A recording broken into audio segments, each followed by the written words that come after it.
لو ما شفتش الاجزاء اللي فاتت ارجع شوفها ويلا بينا. لما كان فريق إيساجي خسران 1-0 بجون تشيجري، وإيساجي بيقول هم أقوياء وعارفين أسلحة بعض وبيعرفوا يهاجموا إزاي ويدافعوا بشكل مميز، وفريقهم من غير نقطة ضعف. بس أنا مش هسيبهم يكسبوا علينا، استعدوا.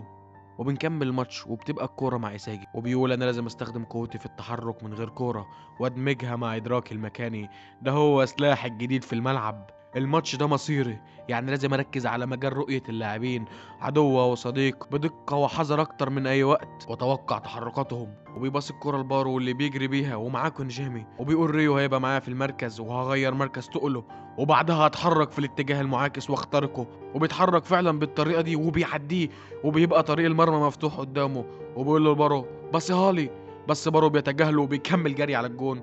وكونجيمي بيخش عليه وبيقول له انت اناني جدا يا ملك، وبيقطع منه الكرة وبتروح عليهم هجمة مرتدة، وإيساجي وناجي بيجروا وراهم عشان ما يخلوهمش يجيبوا جون. وناجي بيقول لساجي انا همسك تشيجري وانت ما تخليهوش يباص لريو، وبيمسك ريو وبيسيب كونوجامي لوحده، وكونوجامي بيشوط الكرة الصاروخية واللي بترشق في الجون، وبيبقى كده 2-0. وبيبقى إيساجي مصدوم، وناجي بيقول للبارو انت طالع، انت هتفضل كده لامتى طالع؟ إيساجي كان من غير مراقبة وكان رايح على الجون، ما بصيتلوش ليه؟ وبارو بيقول له مين ده اللي يباصي؟ الملك بارو مش بيباصي لحد عشان يروح يجيبها جون، انا اللي اجيب الاجوان هنا بس.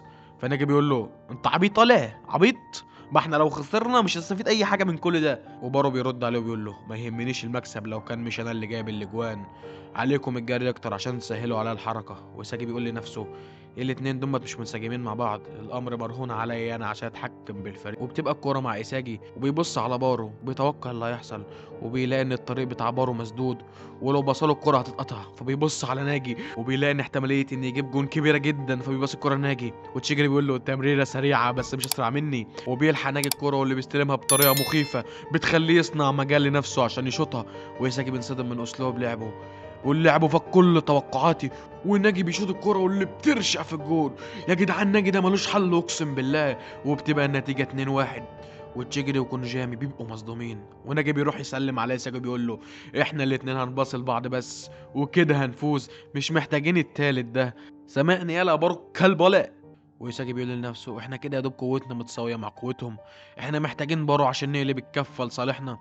ويساجي بيروح لبارو بيقول له انت بطريقه لعبك الحاليه دي مش شامم ريحه انك تجيب جوان خالص، انت ممكن تستفيد من اسلوب لعبنا وتجيب جون، انا بقول لك كده عشان انا عاوز اعمل تناغم بيننا احنا التلاته. وبارو بيقول له انا هقول لك كم مره يا فاشل، مش بكسب الا باهدافي بس، وانا الموت اهون لي من نلعب عشان شخص تاني. وساجي بيقول له بس انت لو مررت هتتيح فرص اكتر وممكن تجيب اهداف ونكسب.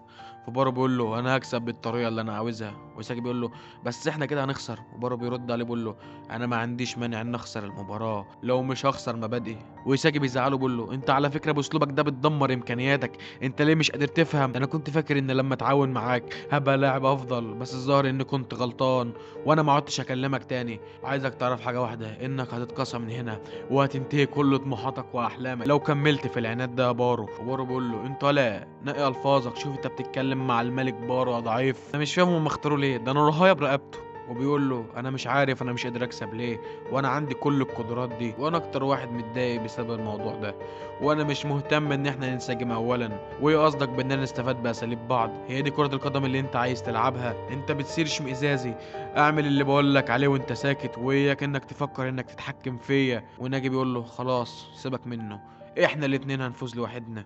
وساجي بيقول له انت معاك حق. بيقول هو لنفسه انا مهووس باني اعمل تفاعلات مع بارو ليه؟ هل عشان افوز بالمباراة ولا عشان حاسس ان بارو هيضيع موهبته بالطريقة دي وانا عايز اساعده؟ وبنكمل مباراة تاني والكرة بتبقى مع ريو، وبيقول لي ساجي انا مش فاهم ناجي اختار شخص زيك ليه. بيقول له انا ممكن ما يبقاش عندي سلاح مميز زي بقيتكم وعشان كده انا عاوز اكسب. وبيعدي منه وإيساجي بيتفاجأ وبيقول هو ما عندوش سلاح مميز زي سرعة شيجري والقوة الجسدية بتاعت كونجامي، بس قدراته كلها متساوية، وده اللي بيخليه لاعب متكامل ومحدش يقدر يوقفه. وبيباص الكرة لكونجامي واللي بيرجعها له تاني. وإيساجي بيقول ايه اللي بيحصل ده؟ احنا شكلنا بننهار، شكل ري هو الجوهرة بتاعت الفريدة، تشيجري على اليمين وكونجامي على الشمال وهو في النص وبيوازن بينهم. وبيباص الكرة لتشيجري ولكن ناجي بيقف قدامه وبيخليه ما يعديه، وبيقول له وريني هتعدي ازاي. فتشيجري بيقول له انت فاكرني زي الملك بتاعك؟ وبيعرض الكرة لريو في النص، ولكن إيساجي بيكون وراه وبيقول له انه لازم يجري قدامه عشان يلحق الكرة، ولكن قبل ما توصله بيطلع كونوجامي وبيخبط إيساجي وبينط وبيشوطها في الجون. وإيساجي بيبقى مصدوم وبيقول ان التلاتة دول متوازنين جدا، وبيقول لو التعاون مع بارو مش جايب همه فلازم افكر في طريقه للفوز مع ناجي. بس لو لعبنا لوحدنا ممكن نجيب جون او اتنين بس هنخسر في الاخر. لازم تفكر في طريقه تكسب بيها. مش انت عبقري وعندك قدره عاليه على التكيف؟ انا فهمت. انا كنت مخطئ اني كنت فاكر ان لا الاجابه وانا بتعاون مع بارو. بس ده كان مجرد تحكم وانا مستني انه يتغير. ده مش معنى تكيف. انا مش بلعب كرة القدم عشان اجاري الاخرين، انا بلعب كرة القدم عشان افوز. عشان كده لازم اغير طريقة استخدامي لقدراتي. انا لازم افترس لاعب بارو واتحكم فيه. وبيقول لناجي احنا الاتنين هنفوز لوحدنا. وناجي بيباص الكرة لإيساجي وإيساجي بيقول احنا خسرانين 3-1، يعني لازم ما نخليهمش يجيبوا جون في الهجمة الجاية. وبيبص لناجي بيقول زي ما توقعت بسبب اللي حصل الفريق التاني بقى اكثر حذرا من تحركات ناجي. ورو بينزل يراقبني عشان يقفل على التمرينات لناجي. بس حتى لو عرفت ابصيها له هيبقى في موضوع يسمح لهم ان هم يضغطوا عليه ويقطعوا منه الكرة. بس كانوا جامي مش مراقب بارو بمراقبة قوية. ومسارات التمرينات لناجي بقت اقل وانا اختار بارو المرة دي. وبيراوغ ريو وبيروح ناحية بارو وبيقول للبارو يتقدم فعلا. وبارو بيجري قدامه وبيطلب الكورة. ولما كانوا جنبي بيسمعوا بيجري عليه وبيبلع الطعم اللي سجاه عامله له. وهو انه يتقدم ناحية بارو عشان يخفف الضغط على ناجي. وبيفتح مسارات للتمرير وبيباص الكرة لناجي وتشيجري يبقى راح يخش عليه. بس ريو بيقول له حاسب هيعديك بلمسته الاولى. فتشيجري بيقف مكانه فناجي ما بيعرفش يعديه. رو بيجري عليه عشان يحاصروه وتشيجري بيقول له انت ما فيش منك فايده وانت ثابت في مكانك. وبارو بيقول له بصها لي ولكن كانوا جامي بيمسكوا فمش بيعرف يبصها له. وناجي بيقول الجميع تركيزهم عليا انا وبارو محدش شايفه غيري هو ايساجي. وبيبص له الكوره وايساجي بيقول طالما مش هعرف اغير الناس يبقى لازم اغير من نفسي في كل مره. هي دي الطريقه الوحيده لو ما شفتش النور اللي وصلني للمربع يبقى لازم ابقى انا النور. وبيقول للبارو انا خليتك تتناغم معايا غصب عنك. انت ساعدتني بالظل اللي انت عملته ورا ظهرك وانا اتسللت منه. وبيشوط الكرة الشوطة ساحقة واللي بترشق في الجون. وبتبقى النتيجة 3-2. وبارو بيقول الشخص ده عشان يجيب جون استغلني وخلاني اتعاون معاه غصب عني. وبيبقى كله مصدوم وازاي هو خطط لكل ده. ويساجي بيروح يسلم على ناجي بيقول له احنا لازم نجيب التالت عشان نلحق بيهم. ويساجي بيقول له اعتبرها حصلت. وبيقول للبارو بالمناسبة استمر باللعب زي ما انت بتعمل وما تعترضش طريقة احسن لك يا ضعيف. فبارو بيقول له ازاي الفاشل ده يقول عليا ضعيف؟ انا اثبت لك اني ملك اللعبة دي واخليك تيجي تركع لي والعياذ بالله. وبنكمل المباراة وبتبقى الكرة عليه ولكن يساجي بيضغط عليه. وريو بيقول عينه شكلها مختلفة هو شايف ايه دلوقتي. انا هباص عشان ابعد عن اي مخاطر. بيقوم باص الكرة لتشيجري وبيقوم باصيها على طول لكونيجامي. وبارو بيقول لو كانوا مش هيباصوها لي فانا لازم اخدها بنفسي. وبيقطع الكرة وبيجري بيها وناجي بيبقى طالع معاه وبيقول له باصيها لي بس بارو بيرفض. وكونيجامي بيقول كان لازم تسمع كلامه يا ملك وبيقطع منه الكرة. بس إيساجي بيظهر مرة واحدة وبياخد الكرة وتشيجري بيخش عليه ولكن بيباص الكرة لناجي واللي بيشوطها بوش رجله صاروخية واللي بترشق في الجون. وبتبقى كده 3-3. وتشيجري بيقول إيساجي بيتوقع أي حاجة بتحصل في الملعب. الملعب دلوقتي تحت سيطرة الثنائي المرعب ده. وبنكمل وبيبقى ريو مع الكورة وبيقول احنا كده هنخسر حتى لو استخدمنا اسلحتنا فهيقدر يتوقعها ويوقفها. وبيباص الكورة لتشيجري وبيقول ناجي عنده حق. نقطة ضعفي هي اللحظة اللي بستلم فيها الكورة ومهما كانت سرعتي فهي بتقل عشان استلم الكورة. هو بيستغل اللحظة دي عشان يقطع مني الكورة. انا هشوط الكورة لقدام ومش هستلمها المرة دي. وفعلا بيعدي ناجي وبارو بيضغط عليه وتشيجري بيقول له حاول ايقاف يا ملكة. وبيتزحلق ولكن بيرفع الكرة من فوق وبيشوطها بوش رجله واللي بترشق في الجون. وبتبقى 4-3. ويساجي بيقول تشيجري تطور الامر ده بيزيد حماسة. وبيكون بارو غاضب ويقول انا ليه راكع على ركبتي وعاجز عن تسجيل هدف واحد؟ مش المفروض انا ملك اللعبة دي؟ وبيرجع فلاش باك لما كان صغير وبيقول انا اعتدت ان اكون البطل الرئيسي في الملعب. كان لدي موهبة كل الناس كانوا معجبين بيا وبموهبتي وتخليت اني افهم الاخرين وما عدتش بفكر الا في نفسي وطورت لعبي. وبعدها ادركت حاجة واحدة اني مش بحب الكورة عشان بتحسسني بشعور الملوك. شعور كسر قلوب اللي كرسوا حياتهم لكرة القدم بقوتي. الشعور ده لا يقدر بأي ثمن. وبيبقى ناجي بيقول لإيساجي ان هم ما ينفعش يسجلوا تاني وان احنا لازم نجيب جول من الجبهه دي. وبارو بيقطع كلامه وبيشوط الكوره وبيقول لي ناجي جول زي ده كده والكل بينصدم. وبتيجي الكوره في العارضه وريو بيقول لكونيجامي انه ياخد الكوره الاول ولكن ناجي بيضغط عليه وبيقول له انا لازم اباصي لريو عشان هو اخر لاعب في الملعب ولو اتقطعت هيجيبوا جون. وفعلا بيباصي الكوره ولكن إيساجي بيتوقعها وبيروح عليها. وريو بيقول انا مش هسمح انك تمشي الملعب على هواك. وبيتزحلق على الكوره قبل ما توصل له وبتروح لبارو ويقول اخيرا فرصتي للتألق. هي دي منطقتي المثالية للتسديد ولو وصلت ليها هعرف اسجل هدف. وتشيجري بيلحق وبيقول له ما تيجي نشوف مين الاسرع يا ملكة. وبارو بيتوتر وبيقول انا مش هعرف اوصل للمنطقه قبل ما تشيجري ياخد مني الكوره. وساعتها هيزاكي بيظهر قدامه بيقول له بصيلي الكوره. وبارو بيفاجئني وبيفاجئك يا صديقي العسل يلي مشترك في القناه، بيفاجئ امه لا اله الا الله. وبيبص الكوره لإيساجي، وإيساجي بينفجر غضبه وبيشوط الكوره في الجون وبتبقى 4-4. وإيساجي بيروح لبارو ويقول له تمريره جيده يا فاشل، فلتبذل جهد اكتر من اجل هدفي. وبارو بينصدم وبيفتكر نفسه لما كان صغير، وبيقول للي معاه في الفريق ابذلوا جهد اكتر من اجل هدفي. وبيقول ايه الشعور ده؟ ايه اليأس اللي بيملى قلبي ده؟ هل هو ده شعور الهزيمة؟ انا لما مررت له الكورة ده ما كانش بإرادتي، الشخص ده اجبرني عن ان انا امرر له الكورة، وفي اللحظة دي انا خسرت امام ايساجي. وبيفتكر كل المرات اللي كان قوي فيها، وبيقول ايساجي هو البطل الرئيسي في تلك اللحظة. كرة القدم ما خدمتنيش المرة دي، حسيت ان انا مش الملك في اللحظة دي، بل كان ايساجي. بروح لتشيجري وهو بيقول لهم ان ايساجي هو الاخطر حاليا، وكانوا جنبي بيقولوا اللعبة التالية هي الاخيرة، تخلوش الكورة توصل لايساجي، عشان لو وصلت له الكورة مش هنعرف نوقفه. احنا الكورة معانا دلوقتي، يعني لازم نستغلها ونسجل هدف الفوز، ولو خسرنا الكورة هنخسر المباراة دي. فتشيجري بيقول له يبقى نستخدم سرعتي ونسجل الهدف ده عشان ده الاحتمال الاكبر للتسجيل. وريو بيقول له اذا اردنا المراهنة بالهجمة الاخيرة فده انسب خيار نعمله. وساجي بيقول هما اللي معاهم الكورة، يعني لازم ما نسمح لهمش ان هم يسجلوا هدف ويكسبوا، لازم نقطعها منهم. وناجي بيقول له ايوه بس لو الكرة راحت لتشيجري هنقطعها ازاي؟ هو سريع جدا، ولو بدأت اجري معاه في نفس الوقت من المستحيل ان اسبقه. فساجي بيقول له يبقى لازم نمنعها ان هي تروح له. فناجي بيقول له انت عندك خطة ولا ايه؟ فبيقول له ايوه اكيد الخطة دي مش من ضمنها ان احنا نتعاون مع الملك الفاشل، ده واحد مش بيباصي، ولو اتقطعت منه زي كل مرة هيجي فينا الهدف الخامس وهنخسر. فساجي بيقول له انا وانت هنحسم اللعبة الاخيرة دي لوحدنا. وبنكمل المباراة وبتبقى الكرة مع ريو، واللي بيبص لتشيجري عشان يبصها له، بس بيلاقي ان هم قافلين عليه مجال التمرير ومسار التمرير لكونيجامي مفتوح. وبيقولها كده هو بيعمل كده عشان امررها لكونيجامي يقع في الفخ، بس ازاي همررها لتشيجري وناجي مراقبه كده؟ يعني ما قداميش حل تاني. وبيمررها لكونيجامي اللي بيكون متوتر ومش عارف يبصيها لمين، وبيقول ان اي تمريره غلط هتترد علينا بجون، وبيبصيها تاني لريو، واللي بيقول ان هو وكونيجامي مش هيعرفوا يسجلوا هدف من غير تشيجري. انا لازم امررها لتشيجري، انا لازم افتح مسار للتمرير. وبيعدي ايساجي فعلا وبيفتح مسار وبيمررها له، وتشيجري بيجري عشان يستلم الكرة، وبيبص لايساجي بيقول له فزنا ايها الفاشل. وناجي بيجري عشان يمنع الكرة قبل ما توصل لتشيجري. وريو مصدوم وبيقول له هو بيجري اتجاه الكرة ليه؟ هل يعقل ان هو عارف انه مش هيعرف يهزم تشيجري في السرعة عشان كده بيحاول يعترضها؟ وايساجي بيقول له تمريرة جيدة يا ريو، ده اللي انا كنت مستنيه. وريو مصدوم وبيقول له انت اكيد بتهزر صح؟ كل اللي حصل ده كان جزء من خطتك.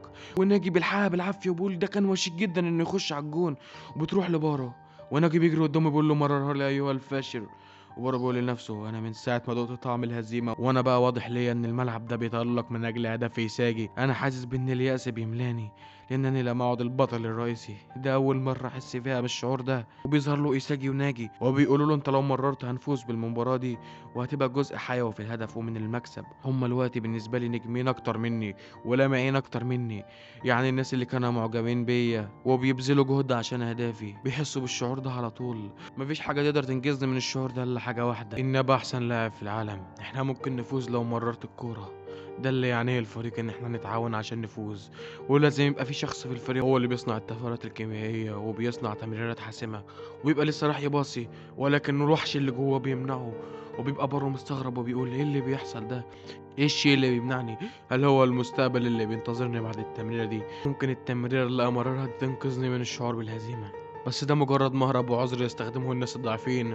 انا برفض، ده الملك بارو. وبيعدي كانوا جنبي من على اليمين في لمح البصر، وناجي وايساجي متفاجئين. وريو بيقول لن ينتهي امرنا الا اذا مرر لايساجي. شكل ريو ما يعرفش بارو لما بيتعصب وبيبقى مش عارف بارو هيباصي ولا هيعدي، ولما بيلاقي بارو بيدي وضعيه التمرين بيضغط عليه ولكن بارو بيخدعه وبيعديه. وريو بيقول هو استخدم ايساجي كطعمه عشان يخدعني ويراوغني مراوغه جانبيه كالبرك تسمح له انه ما يقللش من سرعته. وكانوا جنبي بيقول لتشيجري انطلق نحو يا تشيجري، بارو اناني ومش هيمرر الكرة. وبارو بيقول بما اني عرفت شعور الهزيمة فاللي عليا رؤيته هو الطريق الموجود خصيصا لهدفي.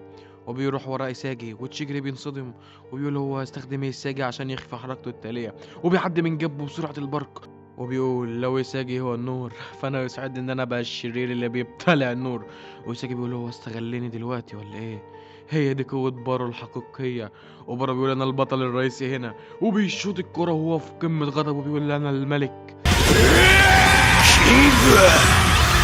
وبيبقى وبيبقى الكل مندهش من اللي بارو عمله، وناجي بيقول ده هو الملك الحقيقي، وبتبقى النتيجة 5-4، واخيرا بيكسبوا وبينتقلوا للمرحلة اللي بعدها. وبارو يمسك إيساجي وبيرفعه بيقول له انت طالع كنت بتقول اني فاشل صح؟ إيساجي بيقول له الله ده انت اخويا، انت صدقت ولا ايه؟ ده انا بهزر معاك كده يا عم الملك. الصراحة يعني انت عجبتني، بس قول لي انت عملتها ازاي؟ فبارو بيقول له انا الغضب كان مسيطر عليا بسببك. وبيجي ناجي من وراهم وبيوقعهم على الارض وبيقول النصر والنصر لنا، فزنا اخيرا. فبارو بيقول له ابعد عني لا تتعص مراوغات طالع. بيقول له لا عجبتني بصراحة، مراوغات ايه 10/10، بس انت ما قلتلناش ان انت شقي أوي كده وبتعمل الحاجات دي كلها. فبارو بيقول له اصمت، الملك مش بيتسال عن افعاله. فإيساجي بيقول له طب احكي لنا كده يا عم ايه اللي حصل طيب؟ فبارو بيقول له انا طول عمري كنت مفكر ان الملعب ملكي لوحدي، وكنت بواجه جميع اللي في الملعب لوحدي. صنعت طريقي بان اسيطر على الملعب واخلي الغضب اللي جوايا ينعكس على لعبي. ده هو ملخص اللي حصل. وناجي بيقول كويس ان احنا لعبنا فريق قوي زي ده عشان نجرب الشعور ده، عشان لو كنا لعبنا فريق ضعيف ما كناش هنحس بيه ولا كنا هنطور من لعبنا. وإساجي بيقول يعني بالطريقة دي اتخلقت مهارات المراوغة الجانبية الجديدة خاصتك. انت مذهل جدا يا بارو. وبارو بيقول له ده العادي يا ابني، على فكرة حلمي ان ابقى افضل مهاجم في العالم، وبصفتي ملك الملعب لن اخسر امامك مجددا يا إيساجي. وناجي بيقول له ثانية ايه اللي حصل ده؟ انت ناديت إيساجي باسمه؟ بارو بيقول له انت مزعج يلا يا سيد الازعاج.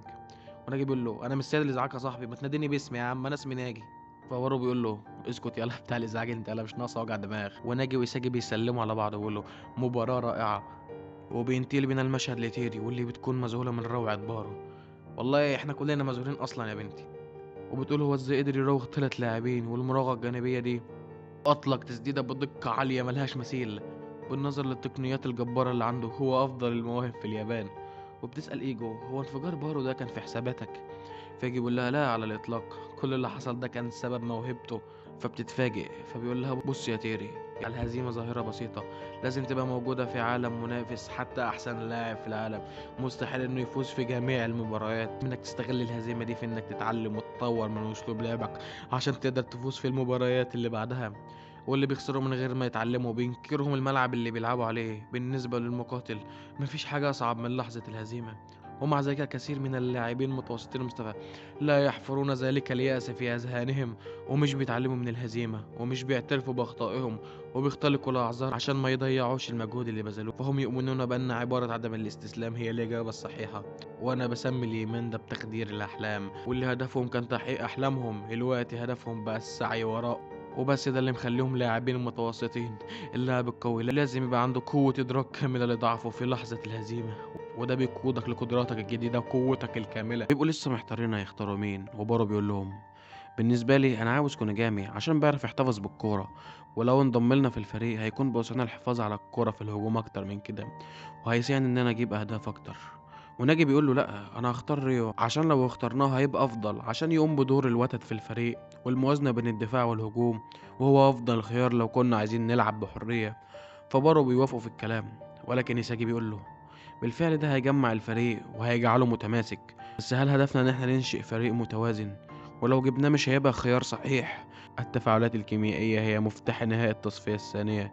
احنا هنا لاننا عملنا تفاعلات كيميائية بينا في المباراة دي.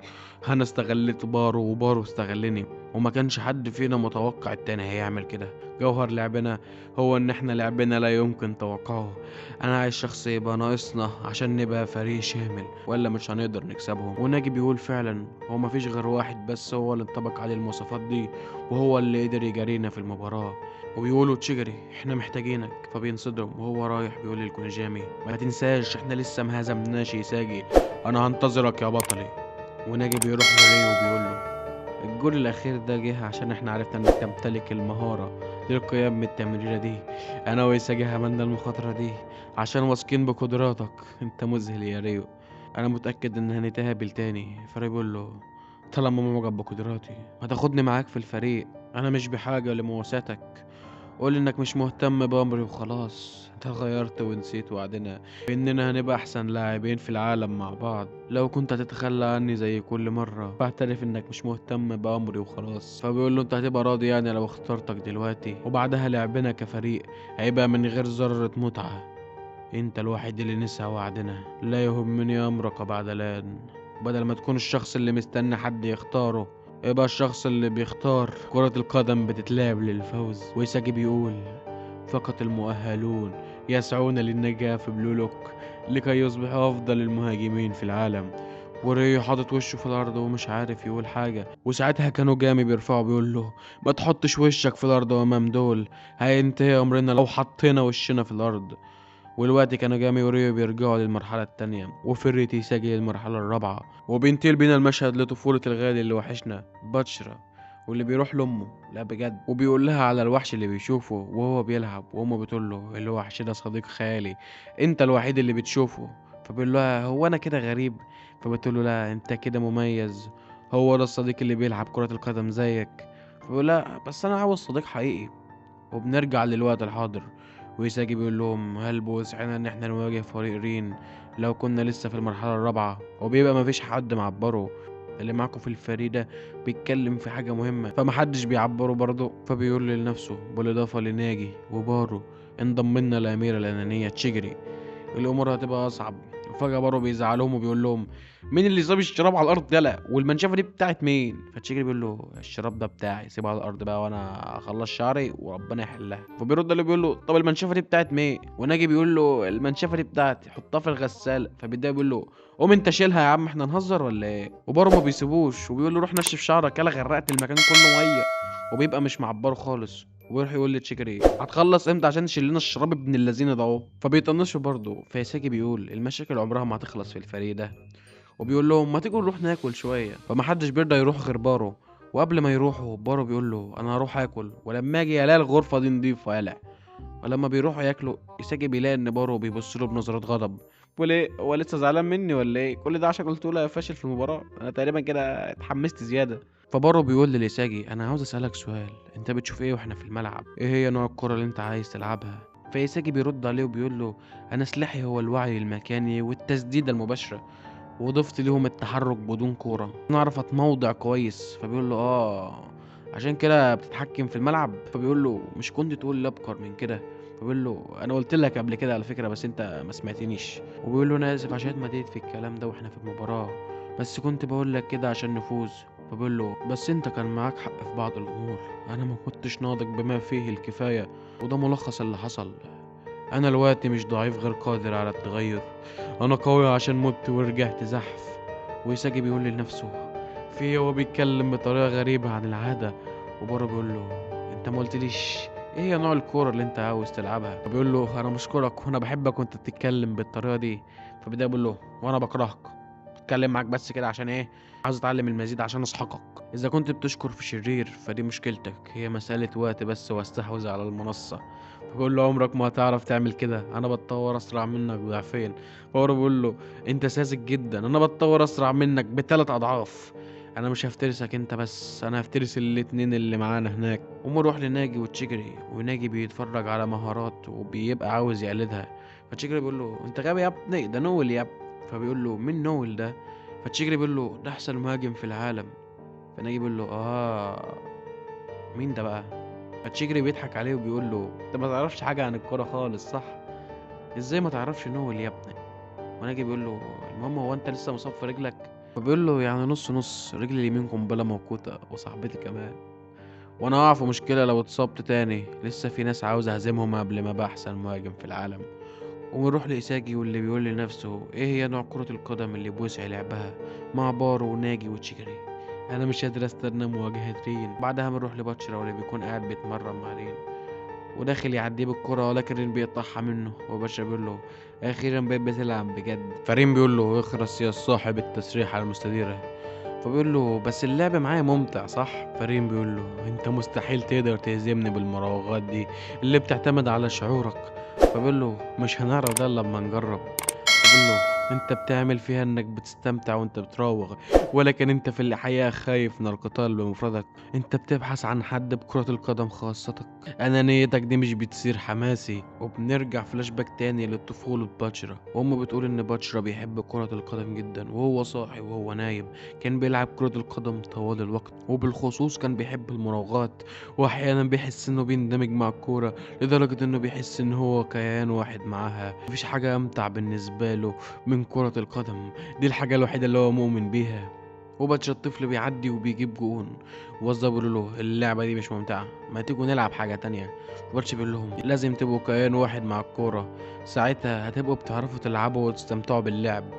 بيقولوا له ولا انت غريب ولا وتسليحتك غريبة، انت عامل كده ليه ولا انت مش عاجبنا ولا كأنك مش مظبوط يا. وبيهجم عليه وهو بيضربه، واحد منهم بيديله بالرجل وبينيمه على الارض وبيتلموا عليه. وبعد ما بيروح بيقول لامه هو انا غريب؟ وبترد عليه بتقول له لا انت مش غريب، هما مش بيشعروا باللي انت بتشعر بيه، انا عاوز العب كرة القدم مع الاخرين فقط. فبتحط ايديها على دماغه وبتضحك، بتقول له انت فتى صالح يا باتشرا، من الرائع انك تكون بتملك حاجة بتثق فيها. كل الناس بحاجة لشيء يؤمنوا بيه، بس بيكتشفوا متأخر عشان بيعملوا نفسهم مش سامعين الصوت اللي بداخلهم، حتى بينتهي بيهم المطاف مش سامعينه فعلا. ده صوت الوحش اللي بداخل امك. انا امنت بالصوت ده ايضا. وباتشرا بيقول يعني ما فيش مشكلة ان اوثق بالشعور ده، شعور المتعة، الشعور اللي انا بحس بيه وانا بلعب كرة القدم. وبعدها باتشرا بيلعب كرة القدم مع الوحش، وبيبقى بيلعب في ماتش، وباتشرا بيبقى معاه الكورة وزميله بيقول له باصيل الكورة، وباتشرا بيقول انا مش هباصي عشان دي حاجة مش ممتعة، وبيشوط الكرة ولكن بتطلع بره. فالمدرب بيزعله وبيقول له كان بوسعك انك تمررها. وبيروح يقعد يفكر، بيقول اكيد في حد بيبقى بيشعر بالشعور ده زيي. ممكن المهاجمين اللي على التلفزيون دول يبقوا بيلعبوا مع الوحوش بتاعتهم زي انا عايز ابقى بلعب زي نول في يوم من الايام، وعاوز الاقي واحد بيسعى مشاركة المتعة. وبيبقى بيلعب ماتش وبيبقى مش عاوز يباص الكورة، فبتتقطع منه وبيقع على الارض. ولما بيقع الوحش بيظهر له، وباتشرا بيقول انا هواصل الوثوق بيك. برضه الناس بيتجاهلوه لغاية اما بيستعصي عليهم ان هم يسمعوا فعلا. انا هواصل الوثوق في كرة القدم الممتعة، بس احيانا بشعر بالخوف اني ملاقيش شخص يفهمني. هل انا هفضل العب كرة القدم لوحدي؟ التفكير كتير في الحاجات دي بيخليني اشعر وكأن الموت يخطفني من شدة الوحدة. وبعدها بيروح وامه بتقول له ان في رسالة وصلتك، ولما بيفتحها امه بتفرح وبتقول له انت لازم تروح. وبينام وبيحلم بنويل وميسي ورونالدو وزيكو. واللي ما يعرفش زيكو ده فزيكو ده اسطورة برازيلية قديمة. وبيقول لزيكو انه يبصيله الكورة، ولكن زيكو بيبصله وبيضحك وبيسيبه وبيمشي. وبيصحى من النوم وهو في لعبة المطاردة في بلو لوك، ويلاقي ابراش قدامه ورايح يشوط الكورة فيه، فبيضربه بالرجل وبيحصل نفس الحاجة اللي شفناها في الحلقة الأولى. وبنسمع صوت بيقول لابد ان هناك كتير من اللاعبين بمختلف الاساليب في بلو لوك، لابد من وجود شخص ببراعة الوحش، المكان اللي بوسعك لاعب كرة القدم الحقيقية فيه. المكان ده كان نعيم بالنسبة لي. ويساجي بيلاقي ان ابراش واقع على الارض ومش قادر يتحرك. انا لو استهدفته هفضل مكاني ومش هتطور، انا لازم استهدف حد اقوى مني. وبيجري على باتشرا، وباتشرا بدل ما يجري منه بياخد منه الكرة وبيجري على كيرا وبيشوطها فيه بس بيتفاداها. وساعتها بيجيله الوحش وبيقول له بصيها لإيساجي، إيساجي عنده وحش زيك، هو ده الشخص اللي بحثنا عنه لوقت طويل، هو ده اللي هيشاركني متعة كرة القدم. عشان كده باتشرا بيؤمن بإيساجي وبيبصيله الكورة. وبنرجع للوقت الحاضر. بابا باتشرا قاعد في غرفة التمرين وبيقول من الوقت أنا متعلق بإيساجي، هو الوحيد اللي بيفهم لعبي وبيشاركني المتعة. وبيقوم يقول لرين انت عرفت ازاي اني محتاج لحد يلعب معايا؟ بيقول له ان انا جوايا وحش. رين بيقول له وحش ازاي؟ انا مش فاهم. بيقول له في وحش جوايا بيقول لي اعمل ايه، وانا جيت برولوك عشان الاقي الوحش ده في الواقع. ورين بيقول له انت مجرد طفل ضعيف متمسك باوهام بتتخيلها وانت صغير، خليك انت في الاوهام بتاعتك وانا ابقى احسن مهاجم في العالم. ولما بيطلعوا بيلاقي ساجي مستنيهم بره. ساجي بيقول له اهلا يا باتشرا، كنت ببحث عنك، انا جيت هنا عشان استعيدك زي ما وعدتك. ورين بيقول للفريق ان هم لازم ينهوا الموضوع ده دلوقتي عشان ينتقلوا للمرحلة اللي بعدها. وبينزلوا الملعب وبيبقوا متحمسين جدا، وبتظهر الخطة قدامنا واللي هي بتكون ان ناجي وتشجري على الطرف، واريو وتوكوسيما وبارو ويساجي في المنتصف في مواجهة باتشرا ورين. واريو اول ما بيشوف تشيجري بيبيع القضية وبيروح يقول له ايه ده؟ لا شعرك حلو قوي، ايه نوع البلسم اللي انت بتستخدمه ده؟ فبيقول له اولا انت غاب ولا ايه؟ ما هو مفيش غير نوع واحد في كل الحمامات. فبيقول له يبقى اكيد دي اناقه طبيعيه، انا ليا الشرف ان العب واحد انيق زيك. مش عارف كنت شويه اقول له انيق وجهك ليه يا صاحبي؟ ليه كده يا صاحبي؟ وبارو بيزعق لهم وبيقول لهم يلا كل واحد فيكم يروح لمكانه عشان نبدأ المباراة دي. وتوكوشيما بيقول انا اسف بس ممكن نأجل المباراة عشان احنا مش بكامل قوانا، وبيبقى خايف جدا. ولما بارو بيلاقيه خايف كده بيروح لإيساجي بيقول له انا عايز اغير التشكيلة دي، انا عايز اواجه الضعيف ده. وبارو بيبقى عاوز يشيله من على الارض ولكن بيبقى مش قادر. وإيساجي بيقول طب انا مين اللي هيبقى معايا ورا كده؟ وبيبص لناجي وبيقول له خلاص انت اللي هتبقى ورا معايا. فبيقول له انا بتاسف لك يا ساجي بس انا هبقى يعني المره دي ومش هسمع كلامك، انا عايز اواجه نمبر 1 واللي هو رين. فساجي بيقول له ماشي انا موافق بس لو خسرت قدامه هيبقى دور انا وهنبدل انا وانت عشان اصحكه، وده معناه ان انا هبقى في مواجهه باتشرا. وبتبدا المباراه وبيبقى رين معاه الكوره وبيبصيها لباتشرا، وباتشرا بيقول لإيساجي انه ما يخشش عليه عشان ما يلش منه، وبيبدا يعمل مهاراته السريعه جدا وبيعدي من جنبه ولكن إيساجي بيلحقه. وباتشرا بيقول ايه اللي حصل ده لو إيساجي اللي انا اعرفه كان زماني عديته، هو ايه اللي حصل؟ هو ازاي قرأ تحركاتي؟ لا ومش كده وبس، ده كمان كان متموضع وبينظر للملعب كله، وبعدين هو لسه سايب لي المسار اللي على الشمال ده عشان اعدي منه. اكيد ده فخ. هو ايه اللي بيحصل؟ طريقته في الدفاع اختلفت تماما وبقى ما فيهاش اي ثغرة اعدي منها، حتى لو عديته ناجي وراه وهيقطعها مني بسهولة. وإيساجي بيقول له في يا باتشرا مش عارف تعدي مني ولا ايه؟ اعدي منه؟ ده اكيد فخ. هو ايه اللي بيحصل؟ وباتشرا بيقول تطورت طريقة استخدامه لعينه، في الحالة دي هعدي من على اليمين، وبيعدي من إيساجي وبيقع في فخ بارو، وإيساجي وبارو بيكونوا محاصرينه. وتوكوشيما بيقول له بصيل الكورة، ولكن إيساجي بيقرأ التمريرة دي وبياخدها منه. وباتشرا بيبقى مذهول وبيقول ايه ده؟ نسبة التعاون العالية اللي بين الثنائي ده، دول بيستغلوا بعض عشان ياخدوا الكورة لنفسهم. وإيساجي بتبقى معاه الكورة وناجي بينادي عليه وبيقول له يبصيها له، وفعلا بيبصيها له ولكن بيلاقي ان رين واقف متحركش من مكانه، شكله عارف سلاح ناجي في ترويض الكورة. وناجي بيقول انه لو استخدم سلاحه وحاول يعديها بالاستلامة مش هيعرف عشان المسافة بينهم كبيرة، ولو استلمها عادي هيقلص المسافة ويضغط عليه وهيقطعها. فبينط وبيمرر الكرة لتشيجري واللي بيبقى جاي من بعيد وبيقول له انطلق انطلاقة الفهد الأحمر، ولكن رين ويريو بيخشوا عليه ولكن تشيجري بيتضاعف سرعته عشان يوصل للكرة قبلهم، وفعلا بيعدي منهم هما الاتنين. وباتشرا مصدوم وبيقول إيساجي وبارو استغلوا بعض عشان يقطعوا الكورة مني، وبعدها ناجي وإيساجي تحولوا لوضع الهجوم على طول. وناجي بيعمل تمريرة غير متوقعة بلمسة مثالية، واستغلال تشيجري لكل ده سرعته الخارقة هو ده التطور اللي عملوه عشان يهزمونا. دول خصم رائع جدا والتناغم ما بينهم مش طبيعي. وتشيجري بيشوط الكورة وبيسجل الهدف الأول، يسلم على ناجي. وباتشرا بيقول انا اتحمست جدا للمواجهة دي هتبقى ممتعة جدا. وبيظهر الوحش بتاعه وبيقول انا سعيد جدا، يلا بينا نبدأ من جديد. وبيبقى رين مع الكورة في نص الملعب وإيساجي بيقول لنفسه المسافة بينه وبين المرمى 35 متر، أكيد مش هشوطها بس دول أقوى 3، يعني مش هسيب الأمور تنتهي كده، إحنا لازم نواصل الهجوم وما نمنحهمش وقت ياخدوا فيه نفسهم.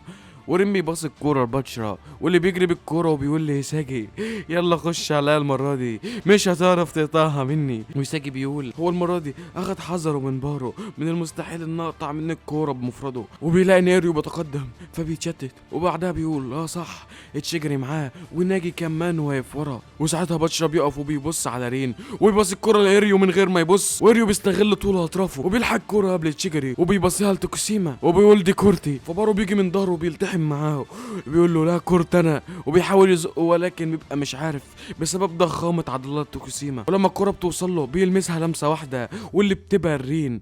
وإيساجي بينصدم وبيقول ما ينفعش الكرة توصل لرين، ده مجال تسديد رين المثالي. وإيساجي بيقول ان ناجي توقع حركات رين وقفل عليه مسار التسديد، ورين بيخدع ناجي بتمويهة عجيبة. وإيساجي بيقول انا كنت عارف ان ده اللي هيحصل، وبيبقى راجع عشان ياخد الكرة من رين. وإيساجي بيقول له كده خلاص احنا الاتنين عليه اكيد هناخد الكوره منه. وفجاه باتشرا بيظهر فإيساجي بيتشتت وبيبقى لاول مره مش عارف يتوقع هو هيباصي ولا هيراوغ. ورين بياخد وضعيه التسديد وتشيجري بيتسرع وبيقول له انا مش هسمح لك تسدد من وسطنا، ولكن بيخدعه هو كمان بتمويه اسطوريه. وإيساجي بيقول مفيش فايده، الامر بيزداد سوء، كلهم بيتحركوا اتجاه المرمى نفس اللي توقعه رين ومفيش الا انا في الدفاع. انا لازم دلوقتي استخدم عينيا واعرف ايه الحركه التاليه، بس هتوقع ازاي؟ رين عنده مليون نمط ممكن يعملهم لوحده. وبيجري عليه، ورين بيضحك عليه وبيقول له على الاقل استخدمت عينك في الملعب. ويساجي بيتزحلق ولكن بيعديها من فوقه، وبيشوط الكرة الصاروخية واللي بترشق في الجون، وبتبقى 1-1. وناجي بيقول هو ايه اللي حصل ده؟ هو بجد عدانا كلنا لوحده؟ احنا ازاي مش عارفين نوقفه؟ ويساجي بيقول اني ما عرفتش اتغلب عليه، بس على الاقل كنت قريب المره دي. المره اللي فاتت انا ما كنتش فاهم انا خسرت ليه، دلوقتي انا فاهم السبب الحقيقي وراء تحركات رين. وبيقول لو استطعت اني اتوقعه هستطيع سحقه. وتشيجري بيبقى مصدوم من قوه رين. وناجي بيقول انا اسف بس ما عرفتش اتوقع هو هيعمل ايه، شكله بيفكر بطريقه مختلفه عن باقي الناس. ويساجي بيقول لهم تعالوا انا هشرح لكم ازاي هو بيفكر. هو في اللعبة اللي فاتت جرى على الكرة موضع في مجال التسديد، وده معناه ان هو دايما عارف اللي هنعمله وسابقنا بخطوة. هو ده اسلوب رين الاساسي. وناجي بيقول طب احنا هنعمل ايه دلوقتي؟ انا ما قدرتش اواكبه. وتشيجري بيقول له بما انك قدرت تحلل طريقة لعبه في الوقت القصير ده تجعل منك شخص مدهش فعلا. ويساجي فهم ان هو الوحيد اللي يقدر يجاري رين في التفكير، وده معناه ان الوحيد اللي يقدر يوقف رين.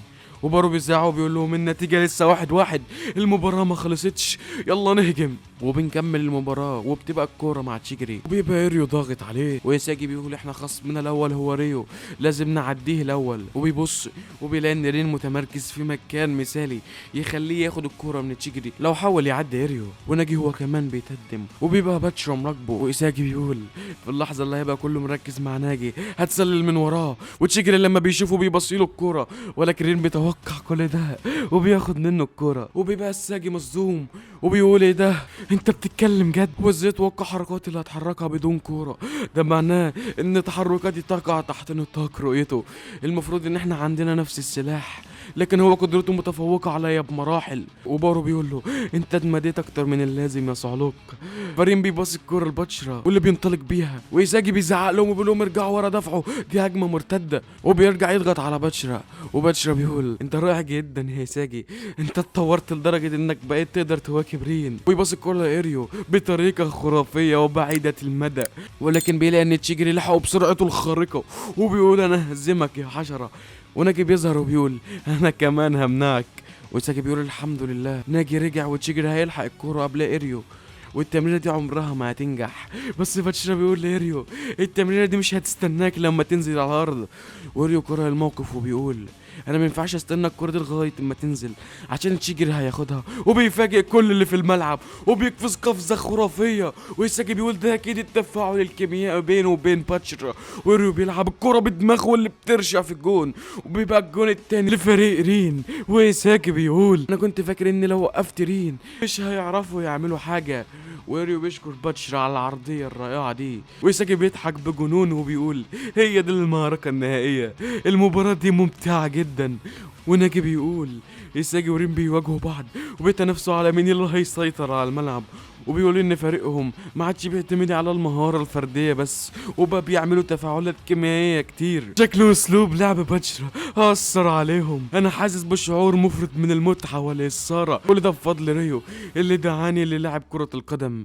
ريو اظنك كنت محق في النهايه، من ساعه ما جيت بلولوك ولعبت كرة القدم وانا اتغيرت وبقيت عاوز ازداد قوة وابقى اقوى لاعب في العالم. انا اسف يا ريو، انا فعلا اتغيرت وخنتك. ويساجي بيبص له وبيقول له احنا لازم ندمرهم. وبيباص الكرة لتشيجري واللي بيقول له احنا لازم نهاجم بأي طريقة. وإيريو بيضغط عليه وبيقول له وريني هتهاجم ازاي. وناجي بيقول انا مش عارف اعمل ايه، انا مش عارف الاتنين دول شايفين ايه، هما تقريبا في نفس مستوى الرؤية، ولكن رين بيتقدم عليه بالقوة الجسدية. وبيقول المستقبل اللي رين ويساجي بيتحكموا فيه انا هدمره بنفسي المرة دي، انا مش من القطع اللي هتقف في المكان اللي انتم متوقعينه. وبيجري بسرعة جنونية وتشيجري بيبصيله الكرة ورين بيضغط عليه فبيفوت الكرة ليساجي. ويساجي بيفهم اللي ناجي عاوز يعمله وبيبصيله الكرة تاني.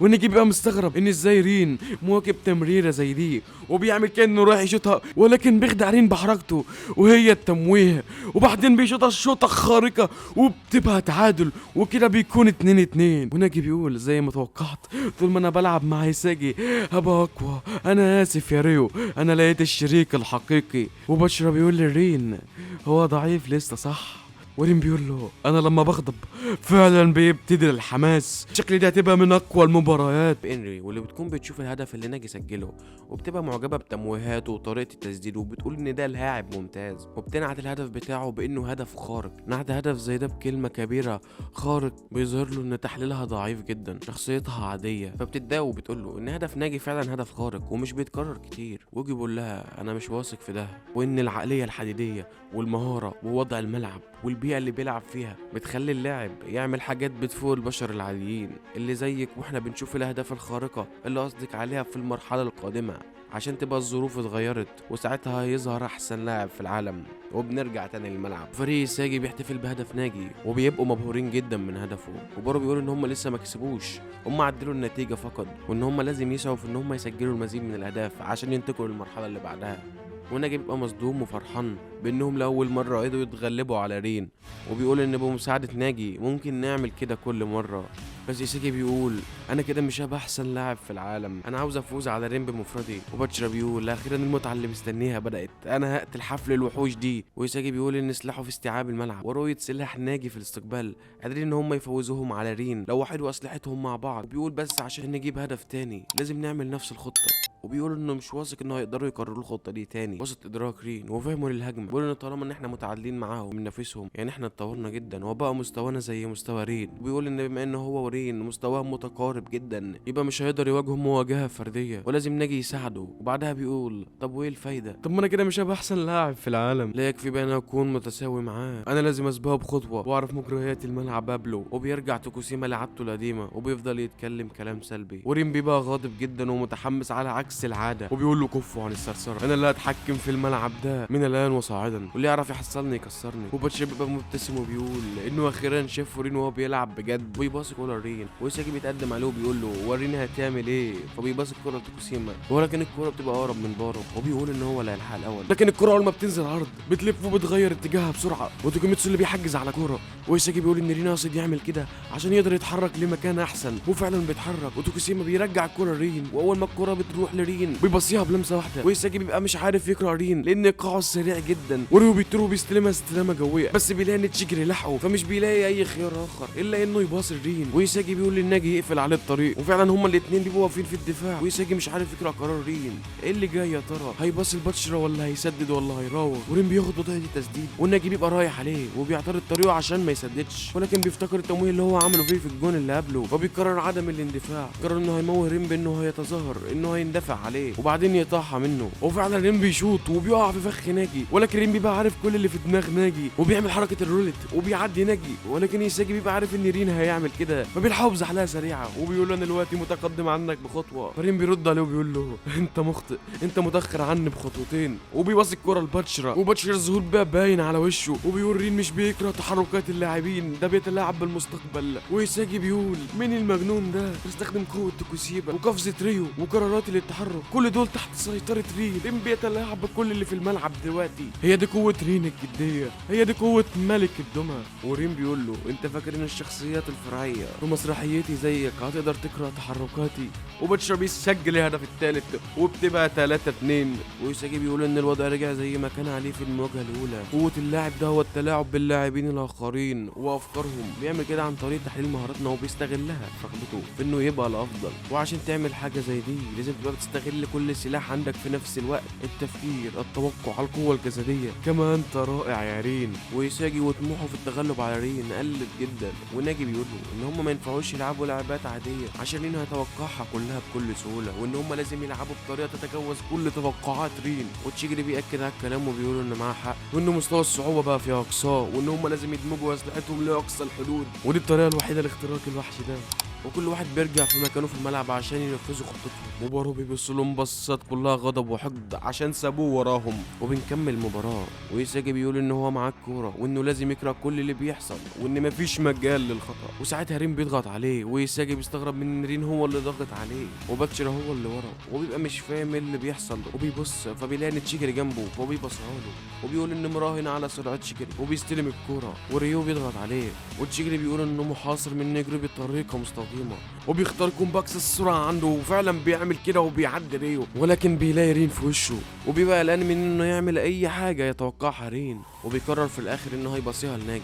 ويساجي بيلاقي ان توكوسيما متوجه اتجاه ناجي، فبيقول انه لازم يستهدف المساحه الفاضيه اللي وراه ويتحرك فيها، وفعلا بيعمل كده. وناجي بيقرا قرار يساجي وبيمرر له الكوره، ويساجي بيقول انه مش متبقي له الا ان هو يسدد الكوره ويحرز بيها هدف، وما يعرفش ان في غول قرا كل اللي حصل ده ورجع. ويساجي بينصدم وبيقول هو الواد ده بيهزر ولا ايه؟ هو ازاي عارف كل حاجه كنت هعملها؟ وهو بيبقى رجع عشان يبقى في مكان مثالي يخليه يقفل عليا مسار التسديد، وبيبقى مش عارف هيعمل ايه، وبيقرر ان هو يحتفظ بالكوره، ويقول ان الاحتفاظ بالكوره مش هيستمر كتير عشان قوته الجسديه، حتى لو عملت اي حاجه تانية مش هعرف اكسبه، عشان انا وكل اللي في الملعب مجرد دمى مسرحيه. وساعتها بيظهر الاسد بارو وبيقطع الكوره من يساجي، والكل بيبقى مصدوم. وناجي بيقول ان بارو عامل زي الاسد اللي بينتظر الوقت المناسب وبعدها بيفترس عدوه عشان يشبع جوعه، وبيقرب من المرمى وبيقول ايه نوع كره القدم اللي بيلعبها الكائن ده.